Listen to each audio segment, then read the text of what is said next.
Vous avez dit sur quand en fait les sionistes ont racheté petit à petit les terres en Palestine, c'est-à-dire que je trouvais ça un peu, c'était un peu simple, enfin, j'ai pas tout bien compris, et je trouvais que comment ça se fait qu'ils n'ont pas vu venir la carotte en fait, on peut te racheter un petit bout de terre mais il faut que tu t'en ailles, comment ça se fait qu'ils aient pas réagi plus tôt, que ça soit vraiment, qu'ils aient pu tout prendre juste comme ça.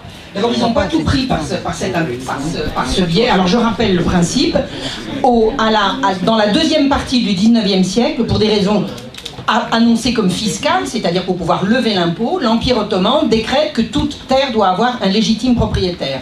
Pour des raisons qui sont un peu compliquées à expliquer ici, la société palestinienne qui est très à la fois communautaire et traditionnelle ne peut pas s'inscrire légalement comme propriétaire de certaines terres. Des riches arabes s'inscrivent à leur place et deviennent légitimes propriétaires de ces terres, mais rien ne se passe. Il se passe quelque chose simplement au niveau des textes. Et dans les années 30, c'est-à-dire après à peu près 10 ans, un peu plus de 10 ans de présence britannique, l'agence juive commence, alors qu'il lève des fonds depuis longtemps pour acheter des terres pour les juifs en Palestine, se met à acheter ces terres de telle sorte que à des prix tellement intéressants que les propriétaires disent bon bah écoutez, vous voulez acheter, on achète, donc on vous vend. Bon, ces terres ont donc la transaction, je répète, la transaction n'était valable que si le paysan qui travaillait la terre depuis des générations partait le jour de la transaction. C'est là l'origine des premiers bidonvilles au bord des villes, notamment à Haïfa, où des paysans qui du jour au lendemain étaient obligés de quitter la terre que les pères et les pères et les pères de leurs pères travaillaient depuis la nuit des temps, ont été brusquement prolétarisés. L'ensemble de ces terres qui ont été légalement vendues aux Juifs, au moment de la création de l'État d'Israël, c'est-à-dire au moment où, en 1949, se définit la ligne qu'on va appeler la ligne verte qui détermine l'Israël légal de l'Israël de la Cisjordanie et de Gaza, l'ensemble des terres vendues à ce moment-là ne représente que 6% de l'ensemble. Et le reste, tout le reste, a été pris par la force, par la violence et par des lois scélérates. Voilà, ça c'est important. Oui. Quand il y a eu le transfert agreement, quand il y a eu l'accord entre les sionistes et les nazis, ils avaient déjà un gros potentiel de terre ou pas encore à ce moment-là?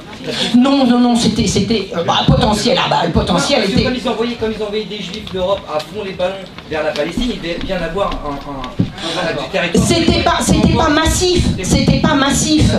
Là, mais les 6% en question dont je vous parle, ça a représenté des drames pour des centaines et des milliers de familles. Ça n'est que 6% de l'ensemble. Mais ces 6% ont fait que, comme ça s'est fait brusquement dans les années 30, et en présence des Anglais qui laissaient rentrer des Juifs en veux-tu en voilà, brusquement, la population palestinienne et l'intelligentsia nationaliste palestinienne a brusquement compris qu'on était en train véritablement de les déposséder. C'est pour ça qu'ils ont lancé le grand mouvement, la grande révolte arabe, qui a duré de 36, 37, 38. Ça a duré pendant 3 ans, ça a été une répression absolument féroce. Mais comme je voulais pas tout dire, puisqu'on m'avait demandé d'être bref, et après tout c'est aussi bien de pouvoir le faire par les questions, ces terres qui ont été légalement, je ne le dis pas légitimement, mais légalement achetées par les Juifs ne représentent que 6% de l'ensemble, c'est-à-dire que ce qui fait 100% des territoires dans l'Israël légal, c'est-à-dire d'avant 1967, tout le reste, 94%, a été pris par la force, par la violence, par l'expropriation et par toute une série de lois scélérates absolument dégueulasses, mais dégueulasses. Mais ça, je peux vous le faire, je l'ai déjà fait dans une conférence avec ils ont commencé à voler. Pardon ? Avant même la création officielle de l'État d'Israël, ils ont commencé à voler. Ils ont acheté. Les braquages et après quoi. Les bras, bah oui, parce que bon, on a poussé les gens de chez eux, de leur village, de leur ville, etc.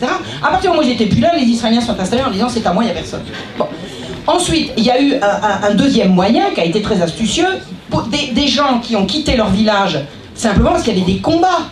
Ils ont quitté leur village, comment? Ils n'ont même pas quitté leur village, ils ont quitté leur maison, ils sont allés s'installer 2 kilomètres plus loin chez leurs parents. Et bien ils n'ont jamais pu revenir, parce que vous n'étiez pas là, donc on comprend. Ça s'appelle la loi sur les propriétaires absents. Et l'État d'Israël a créé loi sur loi. D'abord ils ont beaucoup utilisé les lois mandataires, les lois qu'avaient laissées les Britanniques, et ils ont fait, à tire-larigot, des lois de ceci, des lois de cela. Par exemple, les biens Waqf. Les biens Waqf, c'était les biens qui appartenaient aux œuvres pies musulmanes.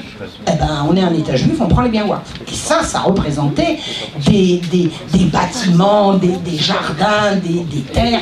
C'était absolument énorme, énorme.